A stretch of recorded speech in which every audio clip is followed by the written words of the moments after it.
కన్య రాశి వారికి జూలై మాసం ఎలా ఉందో ఇప్పుడు తెలుసుకుందామండి. జులై మంత్ మనం చూసుకుంటే కన్య రాశి వాళ్ళకి అసలు ఓవరాల్గా కన్య రాశి వాళ్ళకి బాగుందండి. వీళ్ళకి అదృష్టం ఏమంటేనండి 2 గ్రహాలు అనుకూలంగా ఉన్నాయి, 2 ప్రతికూలంగా ఉన్నాయి. అంటే నెగిటివ్ రిజల్ట్ ఇస్తున్నాయి. కాకపోతే వీళ్ళ అదృష్టం ఏంటంటేనండి నెగిటివ్ రిజల్ట్ ఇచ్చే గ్రహాల యొక్క ఏమంటారు వాళ్ళ యొక్క తీవ్రత చాలా తక్కువగా ఉంది. చాలా మైల్డ్గా ఇబ్బంది పెడతారు. అంటే ఓవరాల్గా నేనేం చెప్తానంటే బాగుందనే చెప్తాను. అంటే అసలు అంతా బాగుంటుంది హైలీ ఇంపాసిబుల్ కదా. అందుకని వీళ్ళకి ఏం చెప్తారంటే సూర్యుడు 11వ స్థానంలో ఉండటంతో నక్షత్రాలు చూసుకున్నాం అనుకోండి, ఇందులో ఉత్తర 2, 3, 4 పాదాలు, హస్త 1, 2, 3, 4 పాదాలు, చిత్త 1, 2 పాదాలంతా మనకి కన్య రాశిలో ఉంటారు. పేరు బలం బట్టి చూసుకుంటే వీళ్ళకి టో, పా, పీపు, షం, నా, టా, పేపో అన్న లెటర్స్ ఇందులో ఉంటాయండి.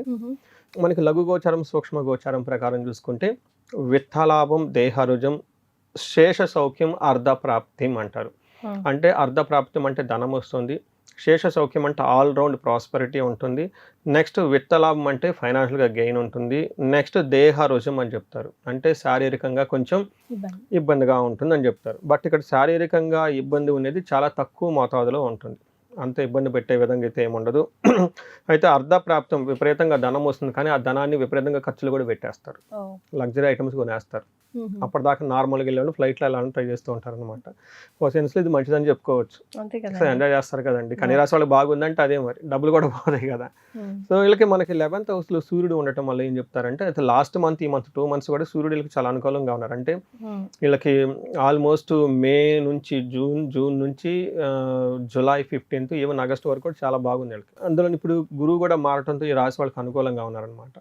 సో ఇప్పుడు మనకి వీళ్ళకి 11వ స్థానంలో సూర్య భగవానుడు ఉండటం వల్ల ఏమవుతుంది, అర్ధచ్చ స్వకులాచార గృహే నిత్య ఉత్సవం శుభం నిత్య మాధుర్య భుక్తిచ్చ లాభో ఏకాదశి గతే రవి అని చెప్తారు. అంటే లాభప్రదంగా ఉంటుంది. రెండోది ఇంట్లో ఎప్పుడు శుభకార్యాలు జరుగుతూ ఉంటాయి, పార్టీలు ఫంక్షన్లు చేసుకుంటూ ఉంటారు. మెయిన్గా ధనానికి సంబంధించి చాలా చక్కగా ఉంటుంది. వీటితో పాటుగా స్వకులాచార అంటారు. అంటే ఇంటికి సంబంధించిన ట్రెడిషనల్గా ఉన్న పండగలు, ఫెస్టివల్స్ సెలబ్రేట్ చేసుకోవటం, అన్నవరం సత్యనారాయణ స్వామి పూజలు చేసుకోవటం, లేదంటే లాంగ్ ట్రావెల్స్, పిలిగ్రిమేజ్ చేయటం, ఇవన్నీ చేస్తూ ఉంటారు. వీళ్ళది కానీ వీళ్ళ బంధువులది కానీ చక్కగా పెళ్లిళ్ళు ఒక శుభకార్యాలు జరుగుతూ ఉంటే ఇందులో వీళ్ళు బాగా యాక్టివ్గా పార్టిసిపేట్ చేసే అవకాశం ఉంటుంది. ఓవరాల్గా చూసుకుంటే ఇట్స్ ఎ గుడ్ టైం అని మనం చెప్పుకోవచ్చు.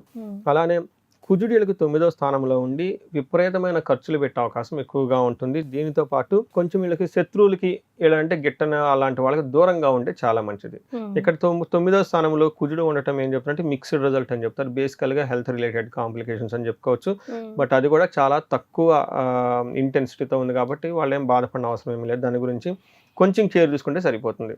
ఇక్కడ మనకేం చెప్తారు, శోషణం దేహ పీడనం అంటారు. అంటే శరీరం అంతా ఎండిపోయినట్లుగా ఉండటం, తర్వాత శారీరకంగా కొంచెం పెయిన్, ఇబ్బందులు పడుతూ ఉండటం, స్థాననాశనం, ఇది కొంచెం విరోధంశ అంటారు. అంటే ఉన్న పదవిలో ఇబ్బంది పడే అవకాశం ఎక్కువగా ఉంటుంది, శత్రువులు ఎక్కువ ఉండే అవకాశం ఎక్కువ ఉంటుంది.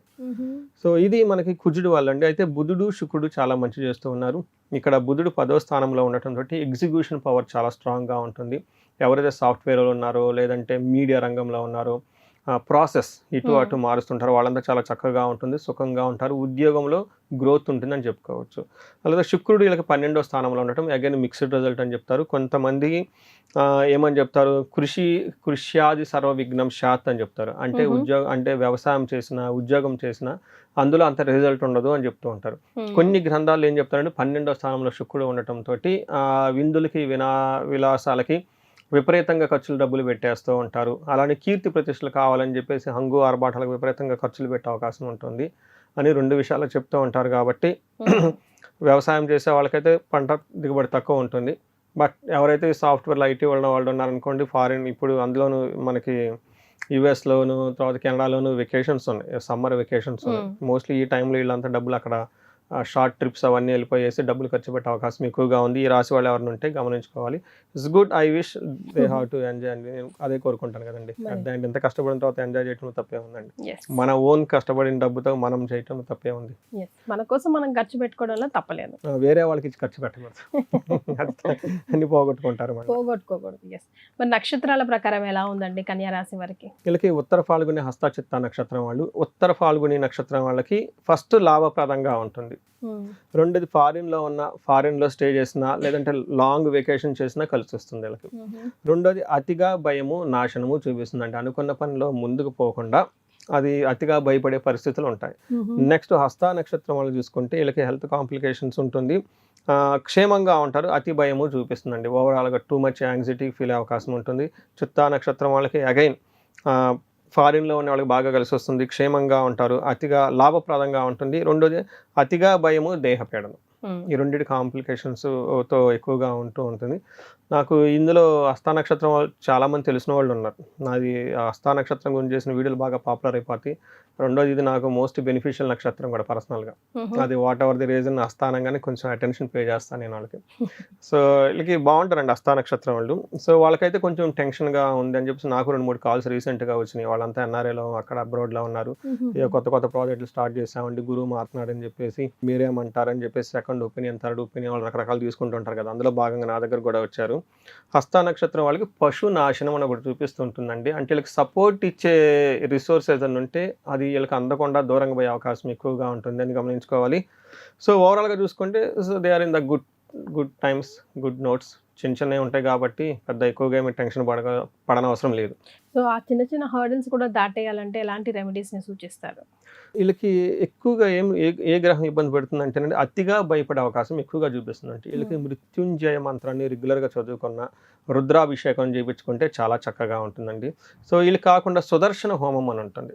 ఇన్ కేసు ఏదైనా టెన్షన్ పడిపోతున్నామండి, ఏదేదో అవుతుంది అనుకున్నప్పుడు సుదర్శన హోమం చేయించుకున్నా కానీ చక్కగా ఉంటుంది.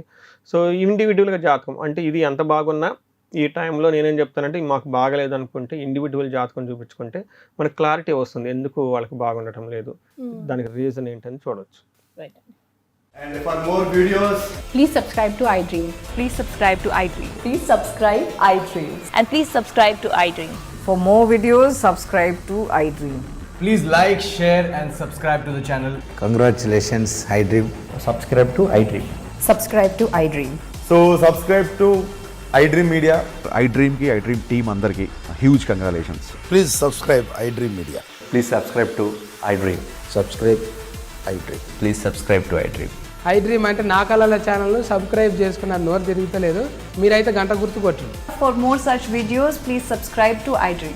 Subscribe to iDream. Please subscribe to iDream. Please subscribe iDream Media. Please do subscribe to iDream. Please subscribe to iDream Media. For best entertainment and information, please subscribe iDream. And don't forget to subscribe to iDream.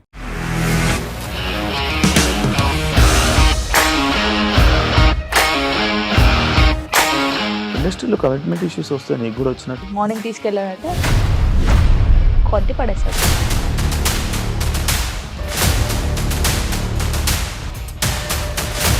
వాళ్ళు కూడా చూడలేదు ఈ cinema అని చెప్పడానికి కూడా చాలా ధైర్యం కావాలి. అది నిజం కదా, దాంట్లో ధైర్యం ఏంటి? నెక్స్ట్ డే ప్లేట్ మార్చేస్తే తప్పు కదా. As of now we are comfortable this అని నేను అనుకుంటున్నాను. రష్మిక గారిది మీది ఒకే ఊరు అంటే కదా.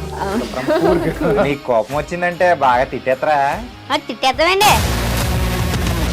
నిజంగా గేమ్ ని ఎలా చేంజ్ చేయగలిగారు? ఏపీఎస్ఎఫ్సి వాళ్ళకి 6 నెలల్లో నేను 6 లక్షలు కట్టా. బిజినెస్ చేయాలనుకుంటే it is as difficult as riding a tiger.